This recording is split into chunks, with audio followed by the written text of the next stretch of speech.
जो दूसरों से सबक नहीं सीखता वो एक दिन खुद दूसरों के लिए सबक बन जाता है। हाय गाइस, मैं आज आपके लिए न्यू स्टोरी लेकर आई हूँ, टू स्टेप सिस्टर।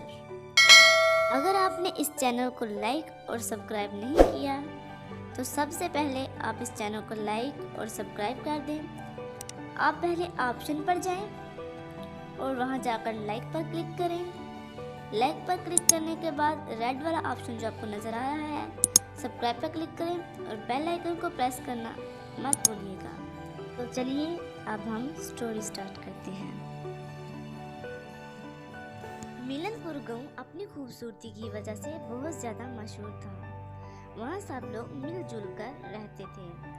उस गांव में एक शख्स ऐसा रहता था जिसकी दो बेटियां थीं। एक बेटी का नाम महानूर, जिसे सब प्यार से बानो कहते थे, और दूसरी बेटी का नाम महापारा था, जिसे सब प्यार से बिल्लो कहते थे। ऐसन की एक बेटी बानो ज्यादा खूबसूरत थी। जो भी उसे देखता तारीफ किए बगैर ना रह सकता। जितनी वो खूबसूरत थी उससे ज्यादा उसका इखलाक खूबसूरत था। पूरा गांव उसे उसके इखलाक की वजह से बहुत पसंद करता था।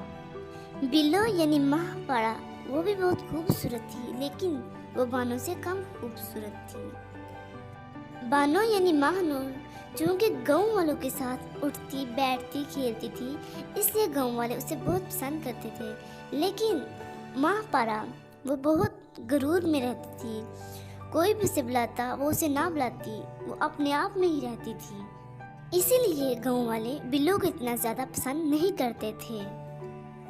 बिल्लो और बानो दोनों सौतेली बहनें थीं। उन दोनों की माँ मर चुकी थी। उन दोनों की परवरिश उसके बाप यानी एहसन ने की थी। बिल्लो चाहती थी कि पूरा गांव सिर्फ मुझसे प्यार करे, कोई भी बानो को ना चाहे।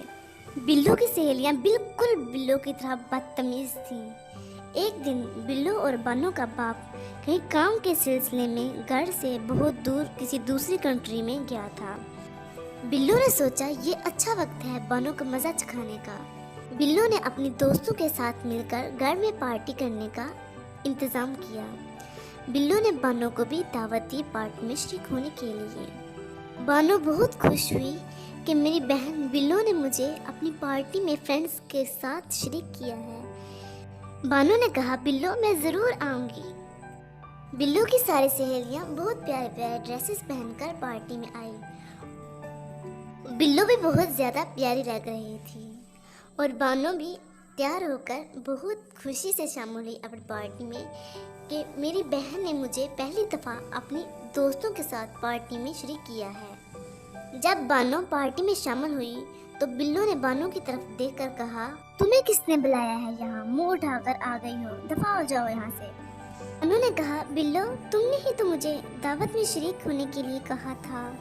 बिल्लो ने कहा, मैंने क्यों तुम्हें दावत में शरीक होने के लिए कहना था? मैं कोई पागल हूँ? चलो दफा हो जाओ यहाँ से। बिल्लो की दोस्तें जोर जोर से हंसने लगी। बानो को बहुत ज्यादा शर्मिंदगी हुई। वो रोती हुई घर से बाहर की जानब आ गई और बाहर दीवार के साथ बैठकर रोने लगी। उसे बहुत ज्यादा दुख था कि उसकी बहन ने उसके साथ इतना बुरा किया है। इतना बुरा कोई दुश्मन भी नहीं करता। बानो को बहुत ज्यादा भूख भी लगी थी। जब बानो रो रही थी तब गांव के एक बुजुर्ग बानो के पास से गुजरे। वो बानो को रोता हुआ देखकर बानो के पास रुक गए और उन्होंने बानो से रोने की वजह पूछी। बानो खामोश रही, लेकिन बुजुर्ग के ज़्यादा इसरार करने पर बानो ने सब कुछ बता दिया कि किस तरह उसके बहन ने उसके साथ किया है। बुजुर्ग ने कहा, बेटा चलो तुम मेरे साथ मेरे घर चलो। लेकिन बानो ने जाने के लिए इनकार कर दिया। तो बुजुर्ग ने कहा, बेटा कोई बात नहीं, तुम मेरे साथ मेरे घर चलो। बुजुर्ग के ज्यादा इसरार करने पर बानो बुजुर्ग के घर चली गई। बुजुर्ग ने बानो को बहुत सारा खाना दिया और कहा, बेटा ये तुम सब खा लो। बानो को चूंकि बहुत ज्यादा भूख लगी थी, इसलिए उसने बुजुर्ग से कुछ कहे बगैर खाना खा लिया। बानो ने खाना खाकर उस बुजुर्ग का और अल्लाह ताला का शुक्रिया अदा किया कि जिसने मुश्किल वक्त में उसकी मदद फरमाई। बानो ने बुजुर्ग को खुदा हाफिज कहा और घर वापस आ गई। जब वो घर वापस आई तो बिल्लो की तमाम दोस्तें चली गई थी। और बिल्लो बर्तन उठा रही थी। बिल्लो ने बानो की तरफ देखकर कहा, बानो तुम कहाँ चली गई थी? चलो ये बर्तन उठाकर अंदर रखो। बानो ने बिल्लो को कुछ कहे बगैर तमाम बर्तन समेट कर अंदर रख दिए। दूसरे दिन बिल्लो और बानो दोनों कॉलेज में चली गईं। जब बानो कॉलेज में खामोश बैठी थी तो उसकी दोस्त टाड़ी उसके पास आई और उसने कहा, बानो तुम आज इतनी खामोश क्यों हो, क्या हुआ है? बानो ने सब कुछ अपनी दोस्त टाड़ी को बिल्लो के बारे में बताया। इस तरह उसने कल उसके साथ किया था। स्टारी को बहुत दुख हुआ, लेकिन स्टारी ने कहा, कोई बात नहीं, आज मैं तुम्हारे साथ पूरा दिन गुजारूंगी, खूब मजे करेंगे। इसलिए जब बिल्लो अपनी दोस्तों के साथ बैठकर बातें कर रही थी तो बिल्लो ने कहा, मुझे बानो पर बहुत गुस्सा आता है, मेरा दिल करता है मैं उसे मार डालूं, मगर क्या करूं? तो बिल्लो के दोस्तों ने कहा, हमारे पास एक आइडिया है। तो बिल्लो के दोस्तों ने बिल्लो को एक आइडिया सुनाया। बिल्लो ने कहा, वाह क्या आइडिया बताया है, मैं इस पर जरूर अमल करूंगी। जब बिल्लो कॉलेज से वापस आई और फ्रेश होकर बानो के कमरे में चली आई, बिल्लो ने बानो से कहा, आई एम सॉरी बानो, मैंने कल तुम्हारे साथ बहुत बुरा किया था, मुझे बहुत शर्मिंदगी फील हो रही है, प्लीज़ तुम मुझे माफ़ कर दो प्लीज़। बानो ने कहा, मैंने तो तुम्हें उस दिन ही माफ़ कर दिया था, खैर गलती तो इंसानों से ही होती है। फिर बिल्लो ने बानो से कहा, बानो हम अलेक्सा पहाड़ी की सैर करने के लिए कल जाएंगे। बिल्लो ने बानो को मना लिया और बानो ने भी हाँ कर दी। बानो ने जाने के लिए पैकिंग शुरू कर दी। दूसरे दिन वो खाना खाकर जब जाने लगी तो बानो की दोस्त टाड़ी वहाँ आई और उसने कहा, बानो कहाँ जा रही हो? बानो ने कहा, मैं और बिल्लो अलेक्सा पहाड़ी की सैर के लिए जा रही हैं। स्टाड़ी ने कहा, तुम्हारा वहाँ जाना ठीक नहीं। बिल्लो एकदम कैसे ठीक हो सकती है तुम्हारे साथ? तो बानो ने कहा, ऐसी कोई बात नहीं है। कहा, अब वो ठीक हो गई है, अब वो पहले जैसी नहीं रही। टाड़ी ने कहा, ठीक है, लेकिन फिर भी तुम अपना ख्याल रखना। बानो ने उसे अल्लाह हाफिज कहा और वहाँ से चली गई। बिल्लो और बानो को जाते हुए रात हो गई थी। उन दोनों ने एक जगह ठहरने का मंसूबा बनाया। वो दोनों एक जगह पर ठहर गई और उन्होंने वहाँ पर आग जलाकर अपना खाना गर्म किया और खाकर सो गई। वहाँ पर वो उठकर वो दोनों अलेक्सा पहाड़ी की तरफ चल दी और आखिरकार अलेक्सा पहाड़ी पर पहुँच गई। बिल्लो और बानो दोनों अलेक्सा पहाड़ी पर पहुंच गई। वहाँ एक तरफ सूरज निकल रहा था, बहुत प्यारा ही मंजर था, और दूसरी तरफ फूल बहुत ही ज़बरदस्त थे। हर जानब फूल ही फूल थे, एक जानब पहाड़ियाँ और दूसरी जानब नदी बह। अलेक्सा पहाड़ी बहुत बहुत ही खूबसूरत थी, उसकी जितनी भी तारीफ की जाए कम ही थी। उन्होंने बानो से कहा, बानो तुम मुझे प्लीज़ पानी ला दो उस नदी से, मुझे बहुत ज़्यादा प्यास लग रही है।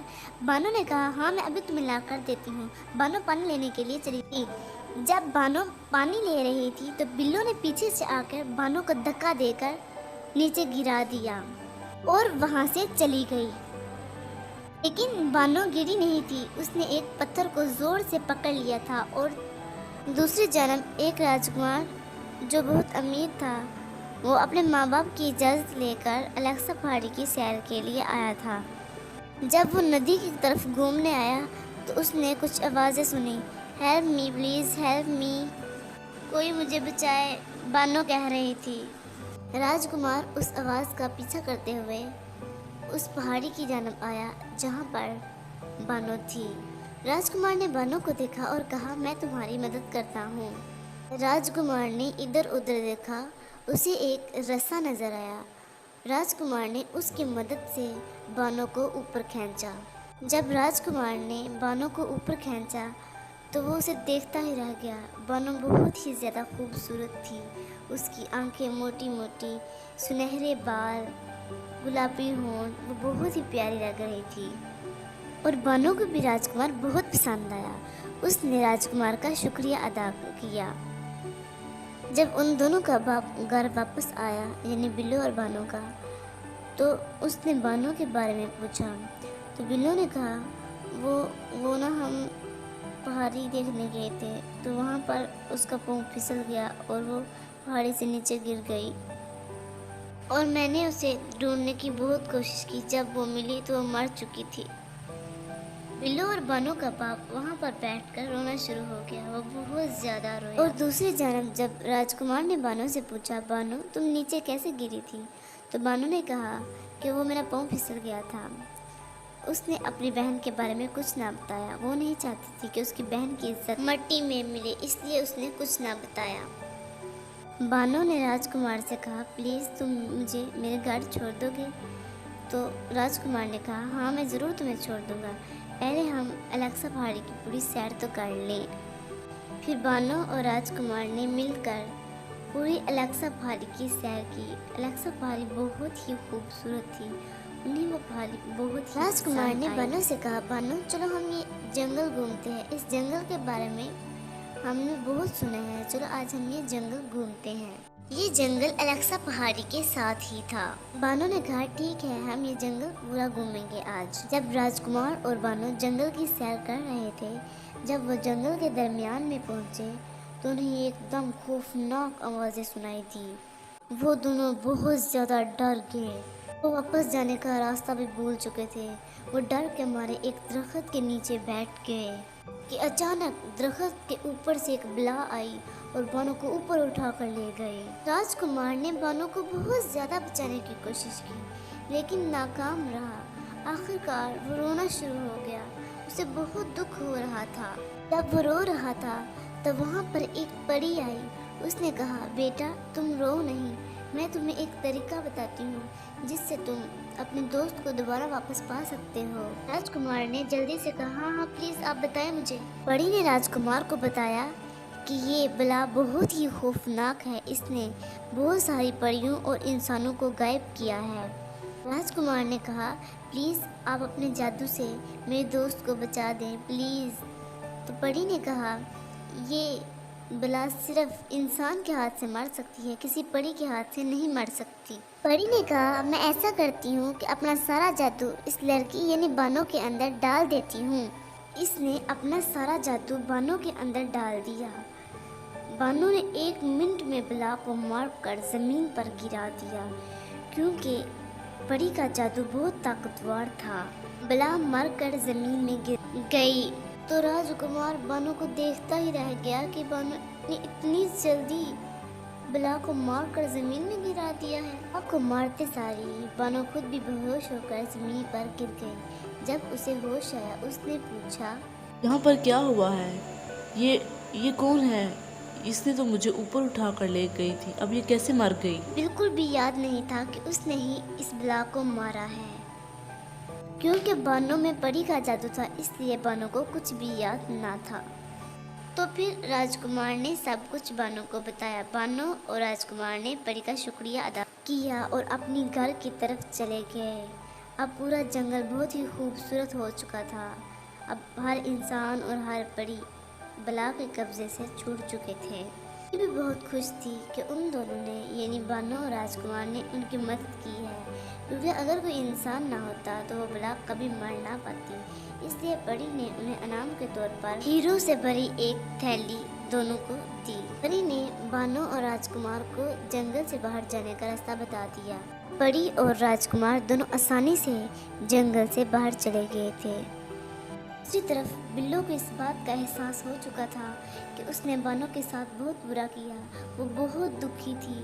वो चाहती थी कि बानो जहाँ से मर्जी घर वापस आ जाए, क्योंकि बिल्लो का बाप बहुत ज़्यादा बीमार हो चुका था, हम दोनों का बाप, और वो बहुत ज़्यादा शर्मिंदा थी। जब राजकुमार बानो को उसके घर लेकर आया तो बानो का बाप उसे देखकर बहुत ज़्यादा खुश हुआ और बिल्लो भागकर उसके पास आई और उसने कहा, बानो प्लीज़ तुम मुझे माफ़ कर दो, मैं बहुत ही बुरी हूँ, मैंने हमेशा तुम्हारे साथ बुरा ही किया है, लेकिन तुमने हमेशा मेरे बारे में अच्छा ही सोचा है, मैं बहुत बुरी हूँ, प्लीज़ तुम मुझे माफ़ कर दो, आखिरी दफ़ा मुझे माफ़ कर दो, लेकिन मैं कभी ऐसी गलती नहीं करूँगी, प्लीज़ तुम मुझे माफ़ कर दो। कोई बात नहीं, मैं तुम्हें माफ़ करती हूँ, बानो ने कहा, क्योंकि माफ़ करने वालों को अल्लाह पसंद फरमाता है। बानो ने बिल्लो को गले लगाया तो बिल्लो ने कहा, बानो तुम कितनी अच्छी हो, अल्लाह ताला ने तुम्हें कितना बड़ा दिल दिया है कि तुम हर एक को माफ़ कर देती हो। दूर खड़ा ये राजकुमार सब कुछ देख रहा था। बानो के बाबा ने राजकुमार के बारे में पूछा कि ये कौन है। तो बानो ने सब कुछ बताया कि किस तरह राजकुमार ने उसकी मदद की थी। बानो के बाप ने राजकुमार को गले से लगाया और उसका शुक्रिया अदा किया। राजकुमार ने रात बानो के घर में गुजारी और सुबह सबको खुदा हाफिज कह के अपने घर की तरफ चल दिया। राजकुमार अपने घर वापस आ गया और वो चुप चुप रहने लगा। जब उसके माँ बाप ने पूछा तो उसने कहा कि मुझे एक लड़की पसंद है जिसका नाम बानो है, मैं उससे मोहब्बत करता हूँ। राजकुमार ने सब कुछ बानो के बारे में अपने माँ बाप को बताया। उसके माँ बाप ने कहा, बेटा जो तुम्हारी पसंद है वही हमारी पसंद है। फिर राजकुमार के माँ बाप बानो के घर में गए और बानो के बाप से बानो का रिश्ता मांग लिया। बानो के बाप ने खुशी खुशी हाँ कर दी और कुछ दिनों बाद राजकुमार और बानो की शादी हो गई। वो दोनों बहुत ही खुश रहने लगे। बानो की भी एक बहुत अच्छे शख्स से शादी हो गई। वो दोनों बहुत हर कोई रहने लगे, अपने अपने घर में खुश था। इस कहानी का मॉरल ये है कि हमें दूसरों को भी खुद को साबित करने का मौका देना चाहिए। जैसा कि बिल्लो खुद ही बानो को बुरा समझती रही, लेकिन कभी उसने उसे अच्छा समझने की कोशिश ही ना की।